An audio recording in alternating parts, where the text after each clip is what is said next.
Hello दोस्तों, मैं हूं अजीत और आप मुझे देख पा रहे होंगे होम साइंस विद अजीत के यूट्यूब चैनल पर। आज हम लोग इस वीडियो के माध्यम से पढ़ने वाले हैं डाइजेशन इन स्मॉल इंटेस्टाइन और इसके साथ ही साथ लीवर।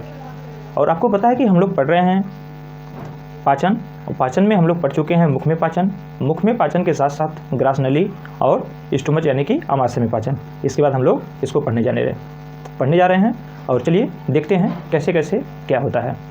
हाँ, इसके पहले आप लोगों के लिए एक खास जानकारी, खास सूचना। जब आप लोग वीडियो तो यहाँ पे देख लेते हैं, जैसे ही आप हमारे चैनल पे जाएंगे तो आपको स्टेप करते हुए जाएंगे, आपको प्लेलिस्ट दिखेगा, वीडियो दिखेगा, शार्ट दिखेगा, वहीं पर आपको लास्ट में मिल जाएगा कम्युनिटी में आप जाएंगे, वहाँ पे आपको होम साइंस से संबंधित जो कि आपके सब्जेक्ट से संबंधित है, जो कि आपके लिए उपयोगी है, नेट JRF TGT PGT को ध्यान में रखते हुए क्वेश्चन वहाँ पे आपको डाला गया है। आप लोग क्वेश्चन को अटेम्प्ट करिए, बहुत ही मज़ा आएगा और आपके लिए उपयोगी है। चलिए प्रारंभ करते हैं। यहाँ पे आप लोग लिखा हुआ देख रहे हैं छोटी आंत में पाचन यानी कि digestion in small intestine. Small intestine, छोटी आंत को ही स्मॉल इंटेस्टाइन के नाम से जाना जाता है। अब आप लोग देखते हैं कि जब हमारे आंत की बात होती है तो आपको दो आंत का नाम आप लोग सुनते हैं, एक तो आता है छोटी आंत, एक आता है बड़ी आंत। सबसे पहले हम आपको खास जानकारी दे दें छोटी आंत से और बड़ी आंत को लेकर के। जब छोटी आंत बड़ी आंत की बात होती है तो यहाँ पर जो छोटी और बड़ी की बात होती है तो उसके लंबाई को लेकर के इसका छोटा और बड़ा नाम नहीं पड़ा है, बल्कि इसके व्यास को लेकर के पड़ा है। अर्थात जिसका व्यास कम होगा, व्यास का मतलब डायमीटर, व्यास का मतलब डायमीटर यानी कि यहाँ पे जो है इसका क्षेत्र कितना है, इसके बीच की दूरी, इसी को लेकर के इसकी छोटी और बड़ा नाम पड़ा है। तो यहाँ पे हम बात करने जा रहे हैं स्मॉल इंटेस्टाइन। अगर हम स्मॉल इंटेस्टाइन की बात करें तो इसकी लंबाई होती है 6 से 6.25। अगर हम लंबाई की बात करें तो इसकी लंबाई होती 6 से 6.25 यानी कि 6.25 मीटर, 6 मीटर से 6.25 मीटर। अगर हम इसके व्यास की बात करें, व्यास यानी कि डायमीटर की बात करें, तो इसका डायमीटर 1 इंच कह लीजिए, या जो है इसी को आप कह सकते हैं 2.54 सेंटीमीटर कह सकते हैं। और इसी के व्यास के अनुसार ही इसके जो आंतों का नाम पड़ा है, छोटी आंत, बड़ी आंत। और जो हमारी छोटी आंत होती है इसमें आपका पूर्ण पाचन हो जाता है।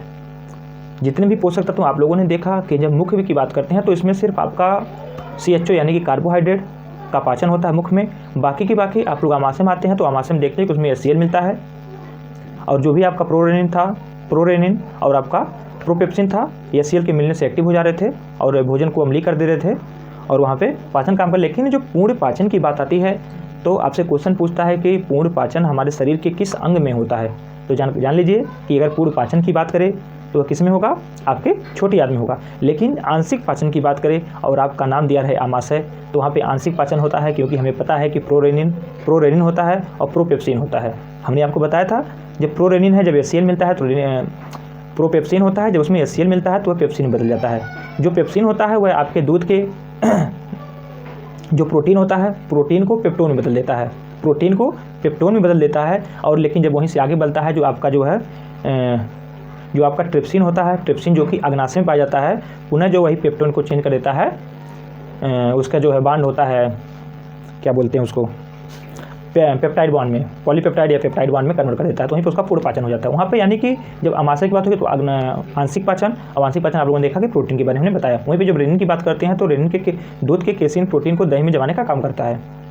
तब जब उसके बाद हम आगे बढ़ते हैं, और वहीं पे मैं आपको बता दूं, जब भोजन को हम इंटरसेक्ट करते हैं, अंतर्ग्रहण करते हैं, तो वह हमारा बोलस के रूप में जाना जाता है, बोलस के रूप में हम लोग उसे जानते हैं। लेकिन ज्यों ही वह आमाशय में पहुंचता है तो उसका नाम हो जाता है काइम।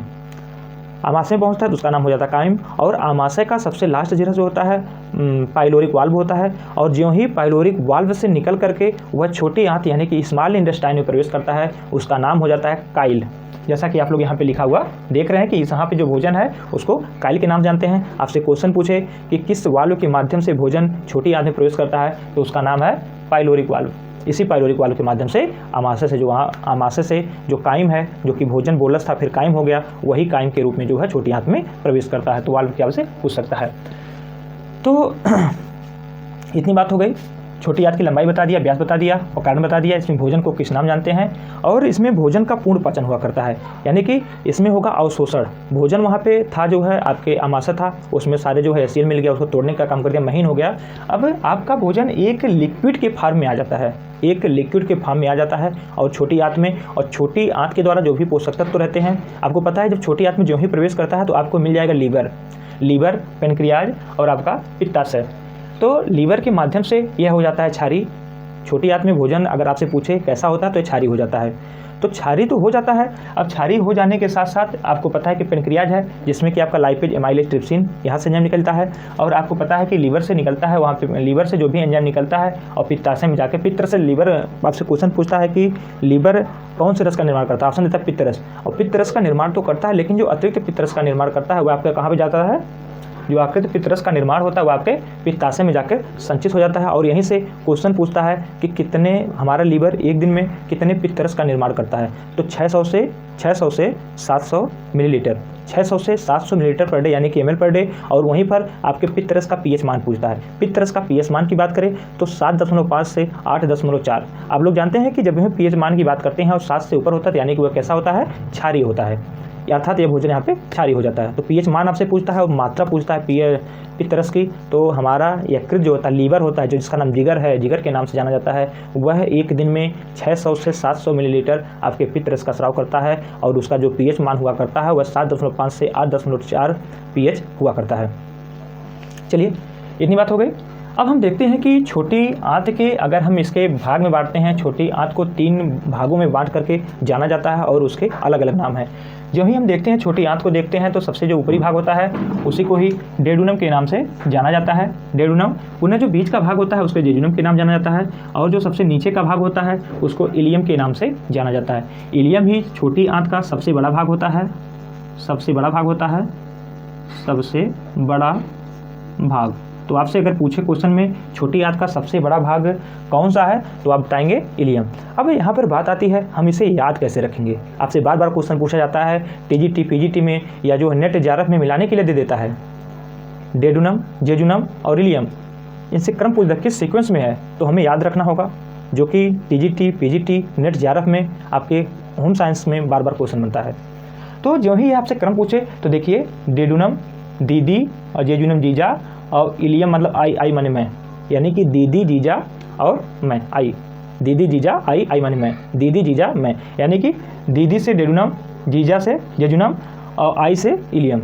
तो इस क्रम में आप इसे आसानी से याद रख सकते हैं, नहीं तो आप इस तरह याद कर लें तो सबसे अच्छी बात है।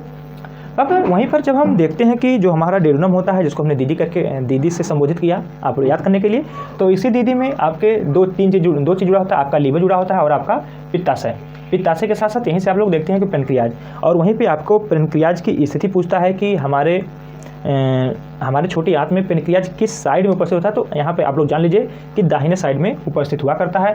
और आप लोग देख रहे होंगे कि जो पेनक्रियाज हमने बना रखा है यह कुछ पत्ती के आकार है। तो जो हमारा पेनक्रियाज होता है जो कि दाहिने सिरे में स्थित होता है, जो कि एक पत्ती लाइक संरचना को रखता है, पत्ती लाइक संरचना को रखता है। और यहाँ से जो क्वेश्चन पूछा जाता है पेनक्रियाज से, इसके एंजाइम को लेकर पूछा जाता है। तो कौन कौन से एंजाइम हैं तो आप लोग इसे याद कर सकते हैं, LAT, lipase, amylase, trypsin, lipase, amylase, trypsin. देखिए LAT, लाइपेज, एमाइलेज, ट्रिप्सिन, ये तीनों किससे साबित होते हैं, आपके अग्नाशय से। और जब अग्नाशय की हम बात करेंगे अभी आगे तो आपको बताएंगे कौन से सेल जो है इनका निर्माण कर रही है। उसमें हम बात करेंगे आपके अल्फा, बीटा, डेल्टा, और वहीं पर एफ सेल की बात करेंगे एफ सेल की बात करेंगे और आपको बताएंगे कहाँ से आपका एंजाइम निकलता है, कहाँ से एंजाइम का स्राव होता है, जो कि आपके तीनों पाए जाते हैं, जो कि लाइपेज, एमाइलेज, ट्रिप्सिन। और उसके साथ ही साथ आपको बताएंगे कहाँ से आपका ग्लाइकोजन का निर्माण होता है, कहाँ से इंसुलिन का निर्माण होता है। ये सारी सी बातें हम आगे वीडियो में करने वाले हैं। तो चलिए इतनी बात हो गई, तो अब हम यहीं पर इसके बारे में और डिटेल में देख लेते हैं। अब हमारी बात आती है, जब हम छोटी आंत की बात कर लिए, इसकी लंबाई चौड़ाई की बात कर लिए। अब देखिए यहाँ पे हमने इसके 3 भाग में देखा, डेडुनम, जेजुनम और इलियम। इलियम सबसे बड़ा होता है और इसी इलियम के नीचे आपकी एक फिंगर लाइक स्ट्रक्चर बना होता है, फिंगर लाइक स्ट्रक्चर बना होता है जिसको विलाई के नाम से जाना जाता है। ये उंगली की जैसी संरचना बनी होती है जिससे इसका क्षेत्र बढ़ जाए, और जब क्षेत्र बढ़ेगा यहाँ से होता है अवशोषण, इसको बोलते हैं स्वांगीकरण। स्वांगीकरण की प्रक्रिया आपसे पूछता है, बार बार पूछा हुआ क्वेश्चन है कि आपसे पूछता है कि किस अंग के माध्यम से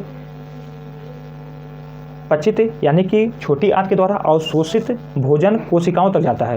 तो आपका अंग है विलाई, यही विलाई से स्वांगीकरण की क्रिया होती है। इसमें स्वांगीकरण की क्रिया होती है। स्वांगीकरण को इंग्लिश में बोलते हैं,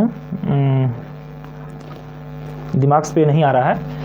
स्वांगीकरण की क्रिया होती है और इसी स्वांगीकरण की क्रिया के कारण ही यहाँ से जो आपकी छोटी आंतें जो कि आपके भोजन से आपके कैल्शियम, प्रोटीन, जिसका भी वह अवशोषण की है, जिसका भी पाचित उसका अवशोषण की है, यानी कि छोटी आंत के द्वारा सोखा गया मटेरियल है, जो भी आवश्यक पोषक तत्व हैं, उनको पोषक तत्व को इसी बिलाई के द्वारा पुनः जो है अवशोषित कर करके और इसको जो है एक नली के माध्यम से आपके ब्लड के माध्यम से, नली के माध्यम से ब्लड में पहुँचाता है और ब्लड के माध्यम से कोशिकाओं तक जाता है और इसी आपके जो कि भोज्य पदार्थों को वहाँ से अवशोषित करके ब्लड तक, कोशिकाओं तक पहुँचाने की क्रिया को ही स्वांगीकरण कहते हैं। स्वांगीकरण क्रिया समझ में आ गई होगी, यानी कि छोटी आंत से अवशोषित पदार्थ को, अवशोषित खनिज को, अवशोषित जो भी पदार्थ है जिसको हमने भोजन में इंटरसेक्ट किया, अंतर्ग्रहण किया है, उसमें जो भी खाद्य पदार्थ के मुख्य तत्व हैं, आपके कैल्शियम हो गया, प्रोटीन हो गया, आपके फैट हो गया, यानी कि जो भी उसको तोड़ के वहाँ पे पाचन हो गया और पाचन के बाद लिक्विड के रूप में आ गया और पुनः वहाँ से आपकी बिलाई के द्वारा उसे अवशोषित करके कोशिकाओं तक पहुँचाने की क्रिया ही स्वांगीकरण कहलाती है। और यह क्वेश्चन आपसे बार बार पूछता है। तो यह किसके द्वारा होता है? बिलाई। उसके बाद आपके यहीं से प्रारंभ हो जाता है आपकी बड़ी आंत। बड़ी आंत का जो प्रारंभिक होता है, छोटी आंत के बाद बड़ी आंत, वह प्रारंभ होता है सीकम से। और जो सीकम होता है, सीकम को ही बोलते हैं the house of bacteria. The house of bacteria के नाम से जाना जाता है। किसको जाना जाता है? सीकम। और आपसे क्वेश्चन पूछता है कि सीकम किसका भाग है, तो सीकम आपके बड़ी आंत का भाग है। लेकिन मैं यहाँ पे इसको बड़ी आंत में बताता, लेकिन यहाँ भी बना रखा हूँ, तो आप लोग जान लीजिए सीकम जो है बड़ी आंत का भाग है और बड़ी आंत के भाग के साथ साथ ही इसको जो है सीकम को हाउस ऑफ बैक्टीरिया के नाम से जाना जाता है। और इसी सीकम में आपका जो है ई कोलाई बैक्टीरिया उपस्थित होती है। आपको पता है कि जो बड़ी आंत होती है इसमें आपका पाचन नहीं होता है, इसमें सिर्फ अवशोषण किया जाता है, इसमें अवशोषण भी नहीं होता है, सिर्फ और सिर्फ जल का अवशोषण किया जाता है। लेकिन जब सीकम की बात आती है तो यहाँ से आपके B12 और विटामिन के का अवशोषण किया जाता है। विटामिन B12 और विटामिन के का अवशोषण किया जाता है। तो आपका 2 ही अवशोषण है और जो कि इसके द्वारा किया जा रहा है, तो इसे हमें ध्यान में रखना होगा, इसलिए कि क्योंकि इसके द्वारा जो है यह विशेष है और इसलिए हमें इसे ध्यान में रख कर चलना होगा। अब इसके साथ ही साथ हम लोग अगर बात करें हाँ, अब हम बात करते हैं कि आपके लीवर की। और जब लीवर की बात करते हैं, क्योंकि हमारे छोटी आंत के डेडुनम से जुड़ा हुआ है, जब हम लीवर की बात करते हैं तो जो लीवर का अध्ययन होता है इसको हम लोग बोलते हैं हिपैटोलॉजी। लीवर के अध्ययन को हिपैटोलॉजी के नाम से जाना जाता है। वहीं पर जब इसके भार की बात करता है तो इसका जो भार हुआ करता है 1 पॉइंट, पहले इसका जो अध्ययन होगा अध्ययन हिपैटोलॉजी, और इसका जो भार हुआ करता है 1.5 kg से 2 kg। और आपको पता है कि जो हमारा लीवर है यह आपकी बाह्यस्रावी सबसे बड़ी ग्रंथि है। बाह्यस्रावी सबसे बड़ी ग्रंथि, आपको ग्रंथ की जब बात करता है कि सबसे बड़ी ग्रंथि कौन सी है, अंतःस्रावी बाह्यस्रावी की बात आती है, तो हमारे शरीर की बाह्यस्रावी सबसे बड़ी ग्रंथि कौन सी है? लीवर है। तो आपने यहाँ से 3 चीज़ जाना कि इसके अध्ययन को हिपैटोलॉजी के नाम जाना जाता है, इसका भार 1.5 kg से 2 kg के बीच में होता है, और जो है और सबसे बड़ी अंतःस्रावी ग्रंथि है। अब अंतःस्रावी ग्रंथि तो है, आपको पता है कि लीवर की बीमारी को लीवर सिरोसिस के नाम से जाना जाता है। वहीं पर इसकी फैटी लीवर की भी बात होती है। अब जब फैटी लीवर, लीवर सिरोसिस की बात होती है तो हमें एक चीज़ आता है कि जो प्रभावित होने वाला इसका भाग है वो इसकी कोशिका है, और इसकी कोशिका को हिपैटिक सेल कहा जाता है। इसकी कोशिका है और इसकी कोशिकाएं 2 से बनी होती हैं। कुछ इसकी कोशिकाएं हिपैटिक सेल होती हैं, 2 भागों में बांटा जाता है लीवर की कोशिकाओं को, और कुछ इसकी कोशिकाएं पुफर सेल और कुछ आपकी हिपैटिक सेल। तो अगर हम इसकी कोशिका की बात करें, लीवर की कोशिका,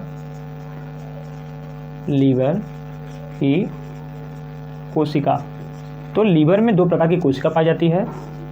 एक आपकी आती है पुफर सेल, एक आपकी होती है हिपैटिक सेल। पुफर सेल और आपकी हिपैटिक सेल। कुफर सेल, हिपैटिक सेल, जब कुफर सेल की बात होती है तो कुफर सेल आपकी हुआ करती है, यह आपके भक्षण का कार्य करती है। भक्षण का कार्य यानी कि मारने का कार्य करती है आपकी कुफर सेल। वहीं पर जो आपकी हिपैटिक सेल हुआ करती है, यह सर्वाधिक पुनर्निर्माण का जो कोशिका जो गुण रखती है, जो कि आपके लीवर की है और इसे हिपैटिक सेल के नाम जानाता है। सर्वाधिक पुनर्निर्माण का गुण रखती है आपकी हिपैटिक सेल। तो चलिए आगे देखने के लिए हमें इसे मिटाना होगा, और मिटाने के लिए मैं वीडियो को पुश करता हूँ। चलिए अब हम देखते हैं लीवर के कार्य। अगर हम लीवर के कार्य की बात करें, चलिए समय है कम, अगर हम इसके कार्य को लिखने लगेंगे समय हो जाएगा आपका समाप्त और वीडियो हो जाएगी कट। तो इससे पहले हम लोग नॉर्मली सुन लीजिए। अगर हम लीवर के कार्य की बात करें तो लिखने की जो आवश्यकता होगी लिखा जाएगा। तो लीवर जो हमारा होता है, ये आपको पता है कि वसा का संग्रह करता है। लीवर वसा का संग्रह करता है। वसा के संग्रह करने के साथ आप लोग जानते हैं यूरिया का निर्माण करता है। यूरिया का निर्माण करता है, लेकिन वहीं पर जब आपसे क्वेश्चन पूछा जाता है, जब आपको एग्जामिनर फंसाना चाहता है तो आपसे दो बात पूछता है। एक तो हो गया यूरिया का निर्माण आपको पता है कि लीवर के द्वारा किया जाता है, लेकिन यूरिया को छानने का, ब्लड से यूरिया को अलग करने का काम किसके द्वारा किया जाता है? वो आपका है किडनी। और आपको पता है जब किसी की किडनी प्रभावित होती है तो कृत्रिम रूप से ब्लड से यूरिया को छानने को ही डायलिसिस के नाम से जाना जाता है। इतनी बात हो गई। तो हमारा यकृत जो है वसा का संग्रह करता है। वसा के संग्रह के साथ साथ विटामिन का संग्रह करता है। विटामिन का संग्रह के साथ साथ यूरिया का निर्माण करता है। और आपको पता होगा कि जो भी हम लोग नशीली दवाइयाँ, नशीले पदार्थों का सेवन करते हैं, उसका उपापचय आपके लीवर के द्वारा किया जाता है। यानी कि शराब को निष्क्रिय किसके द्वारा किया जाता है? तो आपके लीवर के द्वारा किया जाता है। और इसके साथ ही साथ ग्लाइकोजन का संग्रह करता है। आप लोग ग्लूकोज के रूप में खाते हैं, लेकिन जो भी ग्लूकोज अतिरिक्त होता है तो आपके अग्नाशय से निकलने वाला इंसुलिन उसको किस में कन्वर्ट करता है? ग्लाइकोजन में। और ये ग्लाइकोजन आपके शरीर में संग्रह होता है जब आप कभी भी उपवास की स्थिति में होते हैं, जब किसी भी दिन किसी भी कारण से आप भोजन नहीं कर पाते और आपको काम करने की आवश्यकता होती है, तो यही ग्लाइकोजन पुनः जो है टूट करके आपके ब्लड में ग्लूकोज के फॉर्म में आ जाता है और इसका दहन होता है और आपको ऊर्जा मिलती है और आप जो है कर पाते हैं। तो इसी ग्लाइकोजन का संग्रह कहाँ पर होता है? आपके यकृत में होता है। और इसके साथ ही साथ ये आपके पित्त रस का निर्माण करता है, जिसकी मात्रा हमने आपसे चर्चा कर दिया कि 600 से 700 मिलीलीटर होता है। और इसके पीएच मान की बात किया कि आपका जो है 7.5 से 8.4 इसका पीएच मान हुआ करता है। अब वहीं पर जब पित्त रस की बात आ गई और इसके पीएच मान की बात आ गई, तो वहीं पर इसके हम कार्य को भी देख लेते हैं। अगर हम इसके जो है पित्त रस के कार्य की बात करें तो वसा के इमल्सीकरण एवं पायसीकरण में सहायक होता है। वसा के इमल्सीकरण और पायसीकरण में सहायक होता है। और जो आपके पित्त रस हुआ करता है, आपका एक प्रकार का आपका फास्फोलिपिड हुआ करता है। और इसके साथ ही साथ आपका यह पित्त वर्णक है। इसमें अगर हम देखें पित्त वर्णक की बात करें और पित्त लवण की बात करें, पित्त वर्णक दो है। तो देखिए अगर हम बात करें पित्त लवण की बात करें तो आपके पित्त में दो प्रकार का पित्त लवण पाया जाता है। वो आपके कौन कौन है? सोडियम बाइकार्बोनेट,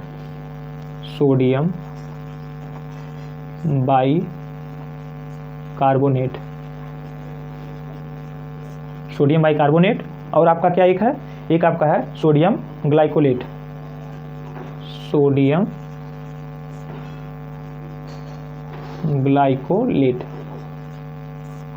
यह आपका दो आपके पित्त रस में दो पाए जाने वाला आपका पित्त लवण है। इसके साथ ही साथ आपके पित्त रस में दो पित्त वर्णक भी पाया जाता है। पित्त वर्णक, आपको पता है वर्णक का मतलब ही होता है पिगमेंट यानी कि जो इसको रंग प्रदान करता है। जब पित्त वर्णक की बात आती है तो आपका दो आता है, बिलुवर्डिन और आपका आता है बिलरुबिन।